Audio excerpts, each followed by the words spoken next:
आज एक बार फिर से तीनों सेनाओं की ब्रीफिंग होनी है। बड़ी खबर, दोपहर 2:30 बजे का समय होगा जब प्रेस कॉन्फ्रेंस होगी। ऑपरेशन सिंदूर पर प्रेस ब्रीफिंग होगी, जहां बॉर्डर के हालातों पर जानकारी दी जाएगी। डीजीएमओ बैठक के बाद प्रेस कॉन्फ्रेंस होगी। तो बड़ी खबर जो आपको बता दें कि दोपहर 2:30 बजे एक बार फिर से सेना की प्रेस कॉन्फ्रेंस होनी है और आज का दिन कई मायनों में महत्वपूर्ण माना यह भी जा रहा है। दोनों देशों के बीच जो डीजीएमओ की बातचीत होगी उसको लेकर भी किसी तरह की चर्चा या फिर बातचीत की जा सकती है, यानी कि जानकारी दी जा सकती है।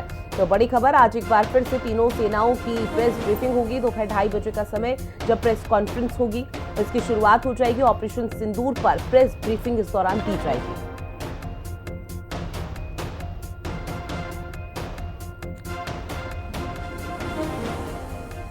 वही अब आप जरा ग्राफिक्स के माध्यम से समझिए। जहां भारत ने तो पाकिस्तान को जवाब दे दिया है कि हम जय हिंद की सेना है। जहां पाकिस्तान पर बड़ी कार्रवाई की गई है, पाकिस्तान पर बड़ी कार्रवाई में 100 से अधिक आतंकी ढेर किए गए। पाकिस्तान में 11 हवाई ठिकाने ध्वस्त हुए। घुसपैठ के जवाब में सेना ने भारी नुकसान पहुंचाया। जहां आतंकी यूसुफ अजहर, अब्दुल मलिक, मुदस्सिर अहमद ढेर हुआ, तो हमले में 9 आतंकी शिविरों को ध्वस्त कर दिया गया। पाकिस्तान के ड्रोन हमलों को नेस्तनाबूद किया गया। नौसेना ने अरब सागर में पाकिस्तान पर दबाव बनाए रखा। ऐसे में पाकिस्तान की हेकड़ी किस तरह से निकाली वो भी जरा आप समझिए। जहां भारत की स्ट्राइक 100 किलोमीटर अंदर तक आतंकी अड्डे तबाह किए गए, 9 आतंकी ढेर कर दिए गए, 100 से ज्यादा पाकिस्तान सैनिक मारे गए, 35 से 40 ऐसे कई चीजें यहां पर सामने आई, जिसको लेकर यह कहा गया कि आतंकियों का खात्मा करने को लेकर भारत लगातार ऑपरेशन सिंदूर चलाएगा। वहीं मोदी की दोहरी जीत का राज, शर्मिंदा हुआ शहबाज। जहां पहलगाम का बदला पूरा हुआ। भारत का मूल उद्देश्य पहलगाम का बदला लेना था। 7 मई को ऑपरेशन सिंदूर को अंजाम दिया। ऑपरेशन सिंदूर के जरिए सेना ताकत का प्रदर्शन हुआ। जहां ऑपरेशन सिंदूर के तहत पीओके के 9 आतंकी ठिकाने तबाह कर दिए गए।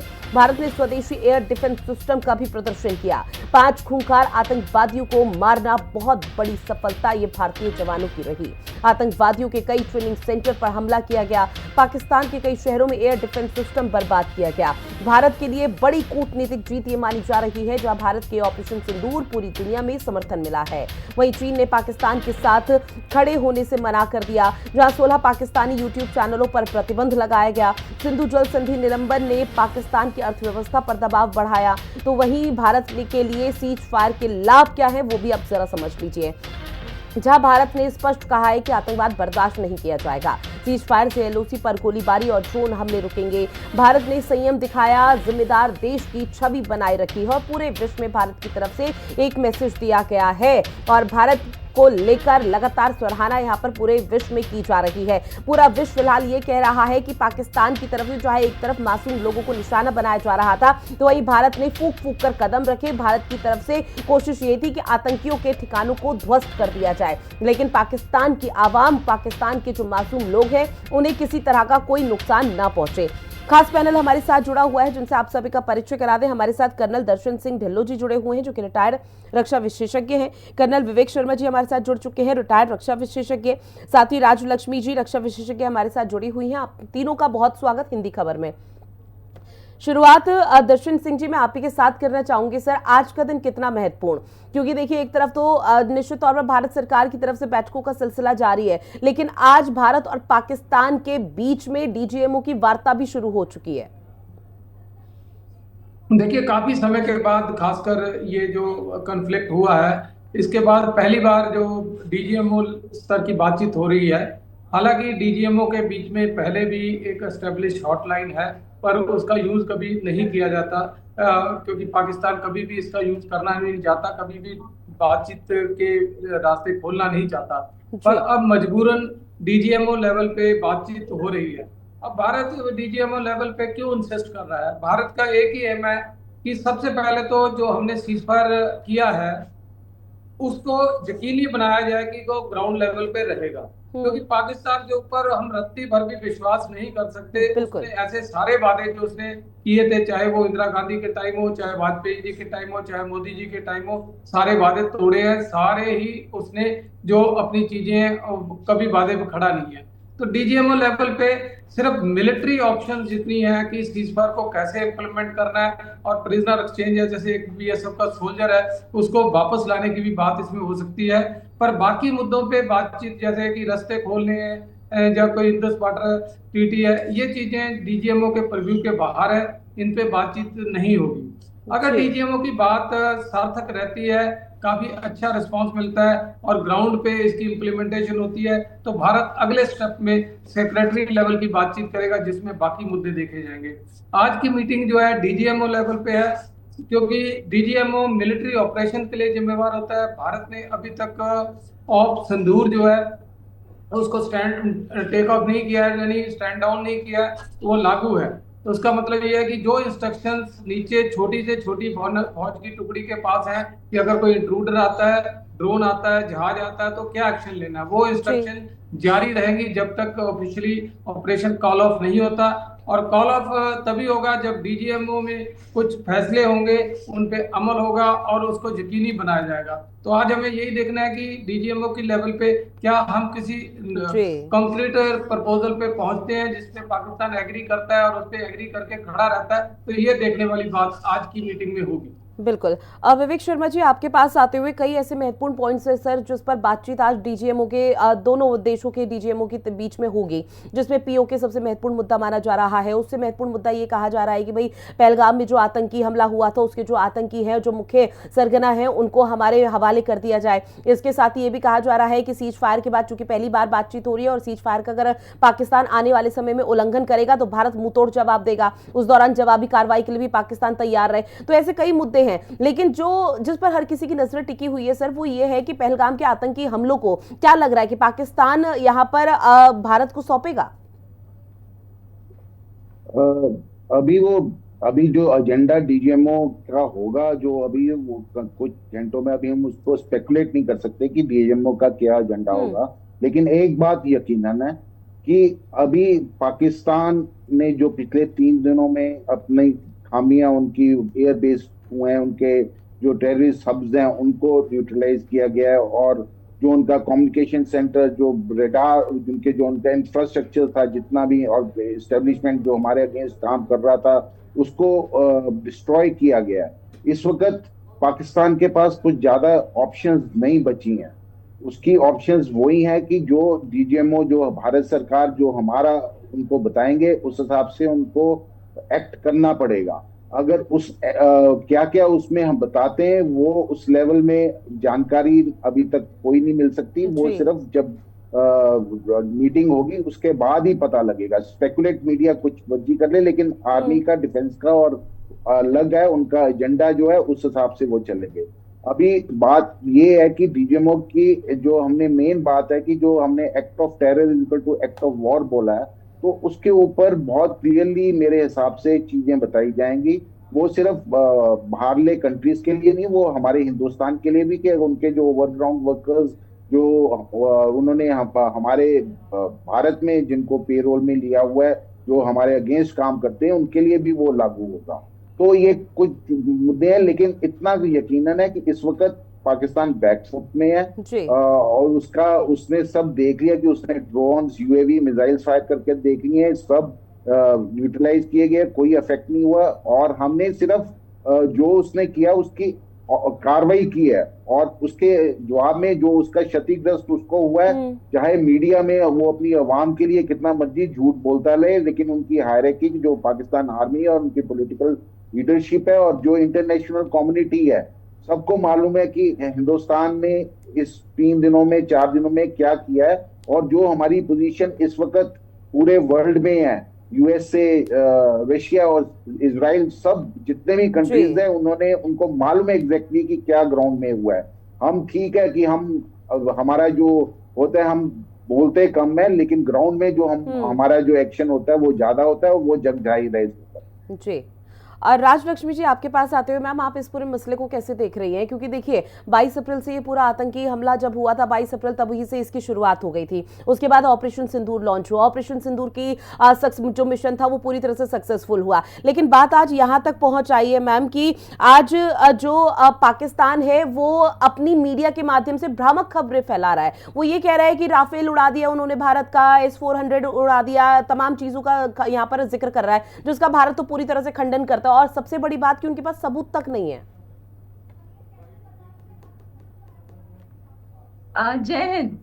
जी देखिए, ये सब जो आपने अभी आज मुझे प्रश्न पूछे हैं, ये जी इसका पूरा खुलासा जो है वो कल जो ब्रीफिंग हुई थी, ये जो डीजीएमओ लेवल पे जो हमारे जो चार जो मुख्य रिप्रेजेंटेटिव्स थे, तो उन्होंने जो ब्रीफिंग दी थी कल, मुझे लगता है उसमें बहुत ही स्पष्टीकरण हो गया है बहुत सारे विषयों का। और रही बात पाकिस्तान के जो वो जो क्लेम्स कर रहे हैं, वो तो पूरी तरीके से अनसब्सटैंशिएटेड है। जी उनका तो ऐसा रहता है कि आप जाकर सोशल मीडिया पे देखिए कि हमने ये जो भी कहा कि, उसके जो प्रूफ है आप सोशल मीडिया पे देखिए। और हमारी जो बात है, हमारी जो ब्रीफिंग थी, वो इतनी अच्छी तरीके से उन्होंने सब जो भी उन्होंने बताया, पूरे क्लेम्स के साथ जो पूरे एविडेंस के साथ जो बताया है, मुझे लगता है उसके बाद कोई भी प्रश्न उठना ही नहीं चाहिए कि हमने क्या किया है और क्या कर सकते हैं। तो ऐसा हमने पूरी तरीके से ये बता दिया है विश्व को कि पाकिस्तान का कोई भी एक ऐसा इलाका नहीं है, कोई भी एक ऐसा जोन नहीं है जहां पर हम नहीं पहुंच सकते। हमने उनकी पूरी जो डिफेंस सिस्टम्स है उसको हमने ध्वस्त कर दिया, उनके सभी अटैक्स को हमने इंटरसेप्ट किए। जी तो ये सब जो है हमने पूरा स्पष्टीकरण दिया है। वो तो उनके देश के जो लोग हैं, उनकी जो जनता है, उनको खुश करने के लिए वो कुछ भी कहेंगे, लेकिन उनके पास एक भी विषय के लिए कोई भी स्पष्टीकरण नहीं है।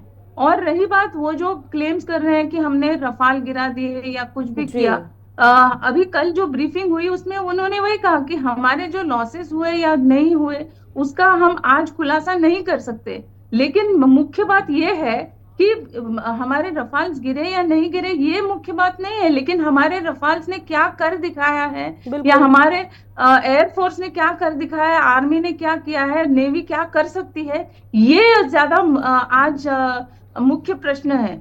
और वो हमने सब बता दिया है। तो ये जो है उनके उनके डिफेंस सिस्टम्स कितने वीक हैं, और उन्होंने हमने ये बता दिया कि हम और भी कुछ कर सकते हैं, लेकिन हमने आज नहीं किया क्योंकि हम आज एस्केलेशन नहीं करना चाहते। लेकिन अगर आप करेंगे और कुछ एस्केलेशन, अगर आपकी तरफ से एस्केलेशन किया आपने, तो फिर रिटेलिएट तो हम पूरी तरीके से कर सकते लेकिन हैं। मैम हम आपको इसी से जुड़ा एक और और भी सवाल हानि है। पहुंचा सकते हैं। राजलक्ष्मी जी, इसी से जुड़ा मैम एक और सवाल है। आपने कहा कि अगर होता है तब इस तरह की कार्रवाई की जाएगी, लेकिन क्या आपको लग रहा है कि अगर मगर वाली स्थिति अभी है मौके पर? क्योंकि अगर हम पाकिस्तान के इतिहास को देखें तो कई बार सीज फायर का वो उल्लंघन कर चुका है, तो अभी भी क्या अगर मगर की स्थिति है? अभी तो आर पार की लड़ाई होनी चाहिए थी। जी बिल्कुल। मुझे लगता है वैसे देखा जाए तो मेरी पर्सनल ओपिनियन ये होगी कि जी डिस्प्रोपोर्शनेट होना चाहिए हमारा जो रिस्पांस होगा वो, लेकिन क्योंकि उनको अपना अपनी जगह उनको दिखानी जरूरी है। लेकिन हमारा जो देश है उसका पॉलिसी ऐसा है कि हम बड़ी जिम्मेदारी के साथ, हम बड़ी सूझबूझ के साथ काम करते हैं। हम उतना ही हानि पहुंचा रहे हैं उनको जितना की जरूरी है। हमने ये जो एक मैसेज देना था उनको, ये पहुंचा दिया कि हम आपको और भी हानि पहुंचा जी सकते हैं, तो आप इसके आगे और बढ़े नहीं। तो ये, और इतना ही नहीं, जो टेरर कैंप्स, उनका टेरर इंफ्रास्ट्रक्चर जो उनका ध्वस्त करना था, जो हमारा उद्देश्य था, वो तो हमने प्राप्त कर लिया। तो वो जो है हमने और उनकी तो और भी टेरर कैंप्स थे, लेकिन जैसे कल स्पष्टीकरण दिया कि कुछ कैंप्स में से उधर से लोगों को हटा दिया था, तो इसीलिए उस पर आज अटैक करके कुछ फायदा नहीं था। तो जहां जहां पर उनको लगा कि ये यहाँ पर हाई वैल्यू एसेट्स हैं, वहां पर हमने पूरी तरीके से उनको नष्ट कर दिया है। आप सोचिए कि पाकिस्तान के भूमि के अंदर हमने नष्ट किया है, वो भी हमने वो जो पहला दिन जो था उसमें हमने हमारा इंटरनेशनल बॉर्डर हमने क्रॉस तक नहीं किया। तो हमने जी हमारे मिसाइल्स और ड्रोन्स के जरिए हमने ये सब किया है। तो ये सब जो है हमारी क्या शक्ति है ये तो हमने दर्शा दिया, और ठीक हमारा है। जो उद्देश्य था वो भी हमने पा लिया है। तो मुझे लगता है कि इसके आगे अगर उन्होंने कुछ भी और आज ये भी हुआ है कि मोदी जी ने कहा है कि अगर आप गोली भेजेंगे तो हम गोला आप पे मारेंगे। तो ये जो है, तो यानी इसका मतलब ये है कि डिस्प्रोपोर्शनेट होगा इसके आगे जो भी ठीक है एक्शन मैम। होगा वो। ठीक। अब तक तो ये था कि हम वही प्रोपोर्शन में हम आपको वापस से वार कर रहे थे, लेकिन इसके आगे ऐसा नहीं होगा, 10 गुना होगा शायद। ठीक है। तो ये मुझे लगता है एक स्ट्रांग वार्निंग दिया हुआ जी है। दर्शन जी, आपके पास आते हुए ये जो स्ट्रांग वार्निंग पीएम मोदी और भारत सरकार की तरफ से दी गई है, इसे आप कैसे देख रहे हैं? क्या ये मानकर चला जाए कि इस बार बस फाइनल और दी एंड होना है? देखिए, फाइनल और दी एंड की बात तो मैं नहीं करूंगा, पर भारत ने एक सख्त वार्निंग दी है। एक तो जो स्टैंड चेंज किया है कि जैसे हम पहले कहते थे कि ये टेररिस्ट एक्ट है, तो अब हमने उसको टेररिस्ट एक्ट को ये मान लिया है कि ये एक्ट ऑफ वॉर है और हम उसे एक्ट ऑफ वॉर की तरह ही ट्रीट करेंगे। एक्ट ऑफ वॉर मींस कि हम आईबी के अक्रॉस भी जा सकते हैं, एलओसी के अक्रॉस भी जा सकते हैं। तो एक्ट ऑफ वॉर हमने डिक्लेयर कर दिया कि अगर हमारे अंदर कुछ होता है तो हमें एलओसी या आईबी क्रॉस करने से भी कोई रोक सकता है। ये एक बड़ा पॉलिसी शिफ्ट है, जो स्टैंड है हमने दे दिया। दूसरा, गोली की जगह गोला, कि हम उतना एक्शन नहीं करेंगे, हम उससे ज्यादा भी कर सकते हैं। तो हमने उनके एयरबेसेस हिट किए हैं और बहुत सारी जगह जो हमने हिट की है, बहुत अच्छे रिजल्ट आए। सीज फायर, क्योंकि पाकिस्तान के ऊपर बहुत प्रेशर था और बाकी बाहर के देश भी चाहते थे सीज फायर थे, तो इससे लिए सीज फायर इम्प्लीमेंट किया गया। अब देखने वाली बात यह है कि सीज फायर जारी रहता है या पाक इसकी वायलेशन करता है। पर मुझे लगता है कि अच्छे इंडिकेशन है पाकिस्तान की तरफ से, तभी भारत ने आज अपने एयरपोर्ट खोल दिए हैं, नहीं तो इतना रिस्क लेने की हमें जरूरत नहीं थी। क्योंकि कुछ ना कुछ इंडिकेशन मुझे लगता है, जो डीजीएमओ की मीटिंग पिछले आधे पौने घंटे से चल रही है, कुछ ना कुछ अच्छे इंडिकेशन आए हैं कि पाकिस्तान सीज फायर पे कायम रहेगा। क्योंकि बहुत परेशानी हो रही थी, खासकर जम्मू कश्मीर के लोगों को और चंडीगढ़ के लोगों को, सारे नॉर्दर्न रीजन को प्रॉब्लम थी, क्योंकि डोमेस्टिक उड़ानें बंद थी। इंटरनेशनल हमें कोई ज्यादा फर्क नहीं पड़ा, उड़ानें घूम के जा रही है। इंटरनेशनल का बोझ तो पाकिस्तान पे ज्यादा पड़ा था, क्योंकि उनका एयर स्पेस बिल्कुल ही बंद था, कोई फ्लाइट आ नहीं रही थी, कोई जा नहीं रही थी। तो हमने तो अपनी पब्लिक के लिए ये एयरपोर्ट खोले हैं, जो एक राहत दी है, ताकि आने जाने वालों को परेशानी ना हो। तो ये एक अच्छा संकेत है। लगता है कुछ इंडिकेशंस आए हैं पाकिस्तान की तरफ से कि ये जो डीजीएमओ की मीटिंग में कुछ अच्छे पॉजिटिव आउटपुट आएंगे। बाकी साथ ही साथ हमें इंश्योर भी करना पड़ेगा कि जो वो कमिट करता है उसकी मॉनिटरिंग कैसे हो, कैसे हम उसको इंश्योर करें कि ये चीजें ग्राउंड में इंप्लीमेंट होंगी, उनके ट्रुप लेवल तक, उनकी बटालियन लेवल तक वो आदेश जाएंगे और वो उसको मानेंगे। क्योंकि पाकिस्तान में पॉलिटिकली कुछ होता है, मिलिटरीली कुछ होता है, तो दोनों चीजों में तालमेल नहीं है। पॉलिटिकल सिस्टम तो उनका जो एक पपेट है मिलिट्री सिस्टम का, तो इसलिए देखना पड़ेगा कि आने वाले समय में किस तरह से ये चीजें पाकिस्तान बिहेव करेगा और ये शांति का जो प्रपोजल है इसको कहां तक पाकिस्तान एक्सेप्ट करेगा और लेके जाएगा और समझेगा। ठीक है। अब विवेक जी, अब चूंकि डीजीएमए की जो वार्ता हो रही है दोनों देशों के बीच में, ये बेहद महत्वपूर्ण कई मायनों में हो जाती है, लेकिन इस बीच अब देश भर के लोगों में नाराजगी भी है। देश भर के लोगों का ये कहना कि अगर जब लड़ाई शुरू करनी ही थी तो उसको बिल्कुल फाइनल तक पहुंचाना चाहिए था, बीच में मैच छोड़कर नहीं आना चाहिए था। हालांकि केंद्र सरकार ने, भारत सरकार ने या फिर तीनों सेना प्रमुखों ने जो बड़ा डिसीजन लिया है वो भारत के हित में ही लिया होगा, क्योंकि सब जानते हैं कि युद्ध से किसी का कोई सॉल्यूशन नहीं निकलता, और युद्ध अगर होगा दोनों देशों के बीच तो कई दशकों तक दोनों देश पीछे चले जाएंगे। लेकिन इसमें भारत का बहुत सबसे ज्यादा नुकसान यहां पर पाकिस्तान का होगा। लेकिन इस चीज को हम कैसे समझे, क्योंकि डिप्लोमेट तरीके से तो पूरी तरह से पाकिस्तान की कमर तोड़ी गई है, लेकिन जो सैन्य शक्ति, बल या प्रदर्शन दिखाया भारत ने, उसका लोहा पूरा विश्व मान रहा है। रितु जी, मैं जो आम लोग हैं, जो नागरिक हैं देश की, उनका जो इच्छा है वो उसकी कदर करता हूं। लेकिन जनरली जो डिफेंस फोर्सेस होती हैं वो इच्छाओं के हिसाब से नहीं चलती, वो ऑब्जेक्टिव्स के हिसाब से चलती हैं। उनका होता है कि जो 4 दिन की लड़ाई में हमने जो ऑब्जेक्टिव हासिल किए हैं, हमने जो किया है, वो शायद आर पार की लड़ाई से भी ज्यादा था। तो अभी ये नहीं है कि आर पार की लड़ाई नहीं होगी, आगे हो सकता होगी। और हमने पार्लियामेंट में ऑलरेडी बोला हुआ है कि जो जम्मू और कश्मीर ऑक्युपाइड है पाकिस्तान से, वो हमारा हिस्सा है, वो हमारा वापस आना चाहिए। लेकिन ये है कि इस वक्त क्या उसकी आवश्यकता थी कि आगे बढ़ने की? क्या ये एक हमने सिर्फ इंडिकेशन दिया है कि अगर तुम बढ़ोगे तो आगे क्या होगा, वो एक सिर्फ ये इंडिकेशन है। आपने देखा होगा हमारे जो ट्रुप्स हैं वो उन्होंने आईबी क्रॉस नहीं की, एलओसी क्रॉस नहीं की। हमने अपने एरिया में रह के उनके एरिया में इतनी तबाही कर दी कि उनका अभी समझ नहीं आ रहा। उन्होंने सीज फायर के लिए रिक्वेस्ट की, यूएसए को बोला कि सीज फायर करवाओ, क्योंकि उनको पता था कि आगे क्या होने वाला है। लेकिन हम ये नहीं कि वो क्या चाहते हैं या हम क्या चाहते हैं, जी। ये है कि हमारे पॉलिटिकल लीडरशिप, डिफेंस फोर्सेस कब क्या करना चाहती है वो डिपेंड करता है। और वो जो सिस्टमेटिक तरीके से हम रणनीति बनाई जाती है वो ऑलरेडी बनी हुई है, तो वो किस फेज में क्या होगा वो ऑलरेडी पता है। लेकिन हाँ, अभी आम जो जनता है उनका थोड़ा सा होता है कि अभी लड़ाई शुरू हुई है तो खत्म भी हो जाए, लेकिन हम वैसा जी। नहीं चाहते। हम ठीक है। हम शायद हमारी रणनीति कुछ और है, और आने वाले टाइम में आपको वो पता भी लग जाएगी, क्योंकि पाकिस्तान अपनी हरकतों से बाज नहीं आने वाला मेरी राय से। आज डीजीएमए में जो होगा, लेकिन उनका क्योंकि मेन है जो उनकी आर्मी है वो कंट्रोल कर रही है, उसकी अहमियत खत्म हो जाएगी। तो अभी जो आप इतना वो नहीं होना चाहिए कि कल ही हमने पीओके कैप्चर करना है या कल ही पाकिस्तान टूटना चाहिए। आने वाले टाइम पर वो होगा, पक्का होगा, लेकिन रणनीति हमारी होगी, टाइम हमारा होगा। जैसे एक वो फिल्म का डायलॉग भी है राजकुमार जी का, तो वो याद करते हुए कि जगह भी हमारी होगी, टाइम भी हमारा होगा, कब करना वो भी हम बताएंगे। तो आप इतने उतावले होने की जरूरत नहीं है उसमें। जी बिल्कुल। ऐसे में राजलक्ष्मी जी आपसे रिएक्शन लूंगी मैं, क्योंकि देखिए हॉटलाइन पर भारत पाक डीजीएमओ की वार्ता हो रही है, तो जरा इसे संक्षेप में समझाने की कोशिश कीजिए। हॉटलाइन पर जो वार्ता होती है ये सिर्फ दो लोगों के बीच है या फिर बाकी आला अफसर भी वहां पर मौजूद होंगे?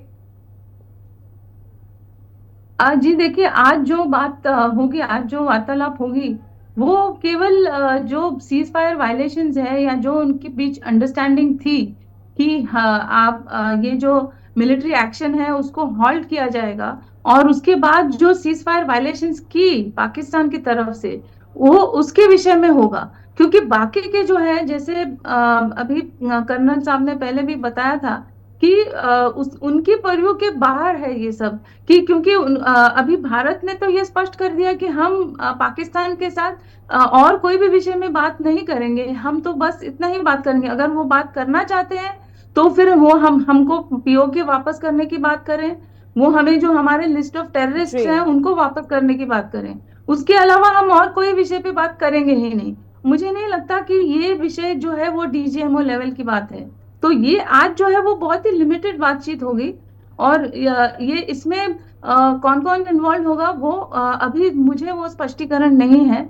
लेकिन जैसे मैं समझ रही हूँ, ये आज जो है ये लिमिटेड एक विषय है। और जैसे कल डीजीएमओ लेवल पे जो ब्रीफिंग हुई थी, उन्होंने कहा था कि अभी हम कॉम्बैट सिचुएशन में हैं, यानी कि अभी जो है ये एक जैसे पॉज बटन दबाया हुआ है, लेकिन इसका मतलब ये नहीं है कि हमारी जंग खत्म हो गई है। तो ये जो है अभी भी हम निगरानी रखे हुए हैं। हमारे 10 सैटेलाइट्स कम से कम उनके हमारे पूरी एलओसी और पूरी जो इंटरनेशनल बॉर्डर है उस पर पूरी तरीके से निगरानी रखे हुए हैं।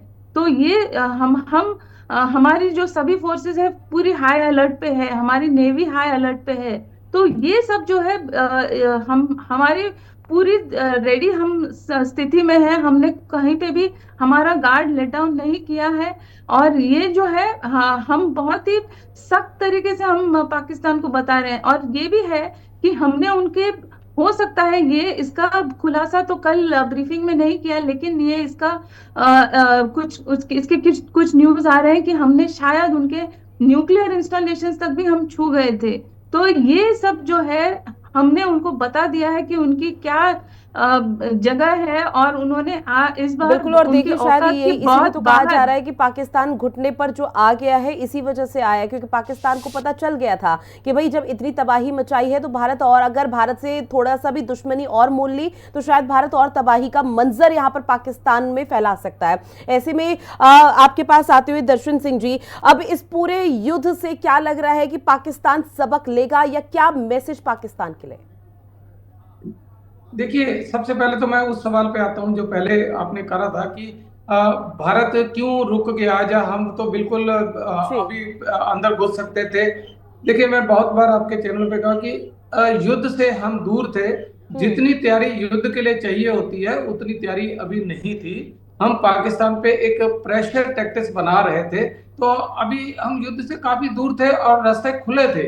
अच्छी बात है कि जो रास्ते खुले थे उसमें एक वाया मीडिया लिखा है, क्योंकि युद्ध कोई बहुत बढ़िया चीज नहीं है। बिल्कुल। युद्ध के बिना भी हम पाकिस्तान को घुटने टिका सकते हैं। अभी हमने एक जो बहुत बड़ा हथियार उनका पकड़ लिया है, जो उनकी गर्दन हम दबोच रहे हैं, वो है पानी। देखिए, पाकिस्तान एक खेती प्रधान देश है।